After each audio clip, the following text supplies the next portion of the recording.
নমস্কার বন্ধুরা, ভক্তিমূলক কথা চ্যানেলে জানাই আপনাদের স্বাগত। ভারতীয় দর্শনশাস্ত্র এবং বিভিন্ন দেবদেবীর পূজা অর্চনার পদ্ধতি এই চ্যানেলের মূল আলোচনার বিষয়বস্তু। বন্ধুরা, আশা করি ঈশ্বরের কৃপায় আপনারা ভালো আছেন এবং সুস্থ আছেন। বন্ধুরা, গৃহে শঙ্খ থাকলে এই 5টি নিয়ম অবশ্যই মেনে চলুন, নতুবা সংসারে চরম বিপর্যয় নেমে আসবে। জানুন শঙ্খ প্রতিষ্ঠা করার সঠিক সময়। আজকের ভিডিওটিতে একটি গুরুত্বপূর্ণ বিষয় নিয়ে আলোচনা করব, সেটি হলো শঙ্খ। শঙ্খ প্রায় প্রত্যেকের বাড়িতেই আছে। একটি শঙ্খকে শুভ বলে মনে করা হয় এবং এর ধ্বনি বাড়িতে শান্তি, সমৃদ্ধি এবং ভাগ্যকে আমন্ত্রণ জানায়। এটি বিশ্বাস করা হয় যে শঙ্খের মধ্যে দেবতারা বাস করেন। বরুণ দেব শঙ্খের কেন্দ্রে, ব্রহ্মা পিছনে এবং গঙ্গা ও সরস্বতী সামনে। হিন্দু পুরাণ অনুসারে ভগবান বিষ্ণু তার বিভিন্ন অবতার বিশ্বের নেতিবাচকতা ধ্বংস করার জন্য শঙ্খ বাজিয়েছিলেন। মহাভারতের ভগবান শ্রীকৃষ্ণ এবং 5 পাণ্ডবের প্রত্যেকেরই একটি করে শঙ্খ ছিল। সনাতন ধর্মের শঙ্খের গুরুত্ব অপরিসীম। বন্ধুরা, শাঁখ আমাদের প্রত্যেকের বাড়িতেই আছে, কিন্তু আমরা জানি না যে এই শঙ্খ বা শাঁখ বাড়িতে থাকলে কিছু নিয়মবিধি অবশ্যই মেনে চলা উচিত, নতুবা সংসারে নানা প্রকার বিপর্যয় নেমে আসতে পারে। আজকের এই ভিডিওটিতে আমি আপনাদের সঙ্গে শেয়ার করব শঙ্খ বাড়িতে থাকলে কি কি নিয়মবিধি আপনারা অবশ্যই মেনে চলবেন এবং বাড়িতে নতুন শঙ্খ নিয়ে আসলে কিভাবে সেটি প্রতিষ্ঠা করবেন। তো চলুন বন্ধুরা, ভিডিওটি শুরু করা যাক। মূল পর্বে যাওয়ার আগে আমার বন্ধুদের কাছে একটাই অনুরোধ যে ভিডিওটি সম্পূর্ণ শেষ পর্যন্ত দেখবেন, আর দেখার পর যদি ভালো লাগে তাহলে চ্যানেলটিকে সাবস্ক্রাইব করে ভিডিওটিতে একটি লাইক করে দেবেন এবং সবাইকে শেয়ার করবেন আপনার নিকট আত্মীয় বন্ধু বান্ধবদের সাথে, যাতে সবাই এই ভিডিওটি দেখে উপকৃত হতে পারে। হিন্দু ধর্মে শাঁখ বাজানো একটি গুরুত্বপূর্ণ অঙ্গ হিসেবে বিবেচিত হয়। শুধু পূজা অর্চনা নয়, যে কোনো মাঙ্গলিক অনুষ্ঠানে শাঁখ বাজানো ছাড়া অসম্পূর্ণ। শাঁখ বাজানো অত্যন্তই শুভ বলে মনে করা হয়। শঙ্খ, চক্র, গদা, পদ্মধারী শ্রী বিষ্ণুর অন্যতম অস্ত্র হচ্ছে শাঁখ। পুরাণে বারবার অশুভ শক্তিকে শঙ্খের আওয়াজ তুলেই দূরে সরিয়েছেন তিনি।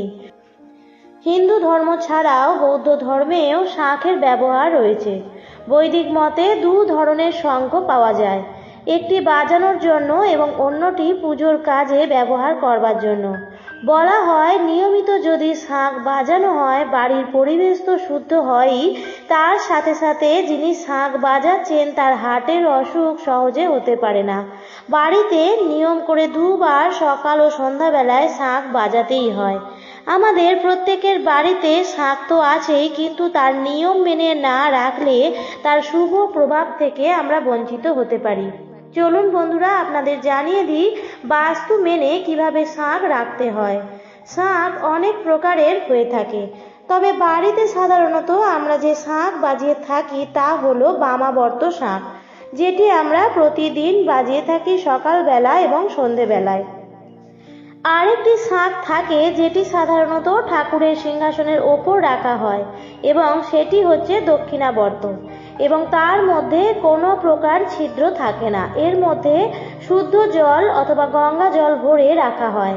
বন্ধুরা, 2টি শাঁখ অন্তত বাড়িতে অবশ্যই রাখবেন, অর্থাৎ একটি আপনারা বাজানোর জন্য রাখবেন এবং আরেকটি পুজোর কাজে ব্যবহারের জন্য।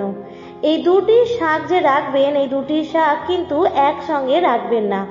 একটি আপনি ঠাকুরের সিংহাসনের ওপরে রাখতে পারেন, আর একটি নিচে রাখতে পারেন, এবং মেঝেতে কখনোই শঙ্খ রাখবেন না, কারণ এটি দেবতার সমান। শাঁখের যে স্ট্যান্ড পাওয়া যায় সেই স্ট্যান্ডের ওপরেই শাঁখ রাখবেন। এছাড়াও শঙ্খ যদি কোনোভাবে ফেটে যায় বা ভেঙে যায়, তাহলে সেই শঙ্খ কখনোই মন্দিরে রাখা উচিত নয়। যদি পরিবারের স্বামী স্ত্রীর মধ্যে কলহ অশান্তি লেগে থাকে, অথবা যদি স্বামী স্ত্রীর মধ্যে কোনো মিল না থাকে, তাহলে সেই সম্পর্ককে মজবুত করার জন্য শোবার ঘরে অবশ্যই একটি শাঁখ রাখবেন। এতে স্বামী স্ত্রীর মধ্যেকার সম্পর্ক আরও মজবুত হয়। ঠাকুর ঘরে নিত্য প্রয়োজনে 2টি শাঁখ অবশ্যই লাগে। একটি শাঁখ দিয়ে বাজানো হয় এবং অপর শাঁখ দিয়ে ভগবানকে জল নিবেদন করা হয়। আর এই দুটি শঙ্খই আলাদা আলাদা আসনে রাখবেন। দ্বিতীয় যে বিষয়টি আপনারা মানবেন তা হলো যে শাঁখটি আমরা বাজিয়ে থাকি, সেই শাঁখটি দিয়ে আপনি কোনো ঠাকুরকেই অভিষেক করাতে পারবেন না। তার জন্য কিন্তু জল শঙ্খের ব্যবহার করতে হবে। বাজানোর জন্য যে শাঁখটি ব্যবহার করা হয় সেটি শুধুমাত্রই বাজানোর কাজেই ব্যবহার করতে হবে এবং সেই সাথে স্ট্যান্ডের ওপর হলুদ রঙের কাপড় দিয়ে তার ওপরেই রাখা উচিত। জল শঙ্খ বা দক্ষিণাবর্ত শঙ্খ যেটি দিয়ে আপনি অভিষেক করতে পারেন সেই শঙ্খটি সর্বদা স্ট্যান্ডের ওপরেই রাখতে হবে এবং তার ওপর একটি লাল রঙের শালু কাপড় রেখে তারপরে আপনি স্ট্যান্ডের ওপর সেটি রাখবেন। এই শঙ্খটিকে সর্বদা ওপরে স্থাপন করতে হবে, অর্থাৎ বাজানোর যে শঙ্খটি সেটি আপনি জল শঙ্খের ওপরে কখনোই রাখতে পারবেন না। জল শঙ্খ স্থানটি সর্বদাই ওপরে হয় এবং বাজানোর জন্য যে শঙ্খটি ব্যবহার করা হবে সেটি আপনাকে নিচে স্থাপন করতে হবে। বাজার থেকে শঙ্খ নিয়ে এসে একেবারেই ঠাকুর ঘরে রেখে দেবেন না, কারণ তার উপর প্রচুর মানুষের হাত পড়েছে, তাই শঙ্খটি শুদ্ধ করে নিতে হবে। প্রথমেই শঙ্খটিকে গঙ্গার জল দিয়ে শুদ্ধ করে নিতে হবে। তারপর শঙ্খটিকে একটি স্ট্যান্ডের ওপর রাখা অবস্থায় কাঁচা দুধ দিয়ে শুদ্ধ করে নিতে হবে।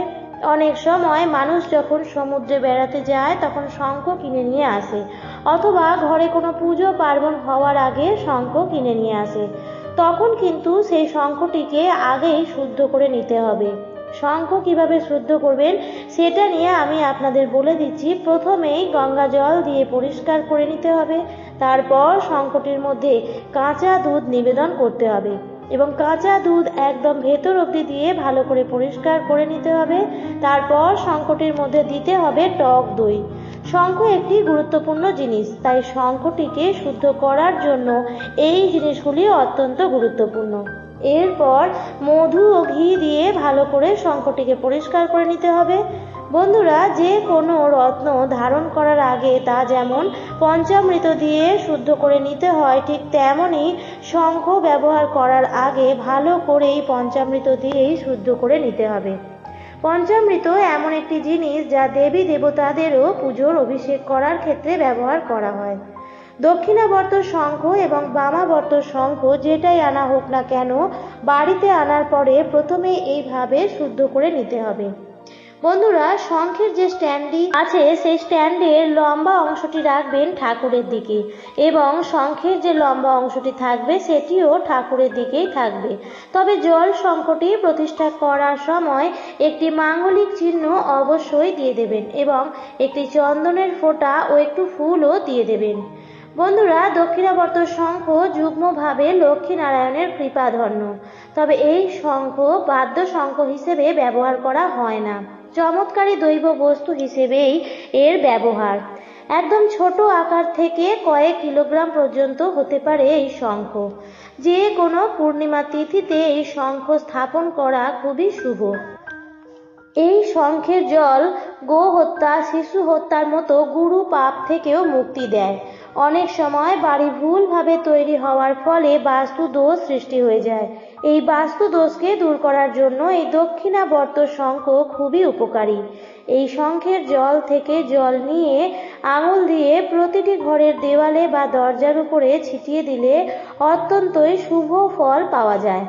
বলা হয়, সমুদ্র মন্থনের সময় যখন সমুদ্র থেকে মা মহালক্ষ্মী জাগ্রত হয়েছিলেন তখনই তার সঙ্গে জাগ্রত হয়েছিল দক্ষিণাবর্ত শঙ্খ। তাই এই শঙ্খটিকে মা লক্ষ্মীর সহোদর বলেও মনে করা হয়। তাই বন্ধুরা, আপনারা কোনো সমুদ্রে বা কোনো ভালো দোকান থেকে দক্ষিণাবর্ত শঙ্খ যদি পান তাহলে সেটিকে নিয়ে এসে প্রথমেই এইভাবে আগে শুদ্ধ করে নেবেন এবং তারপরে ব্যবহার করবেন পুজোর কাজে। মা লক্ষ্মীর যেভাবে পূজা অর্চনা করেন ঠিক সেইভাবেই এই শঙ্খটিরও পূজা অর্চনা করে নেবেন।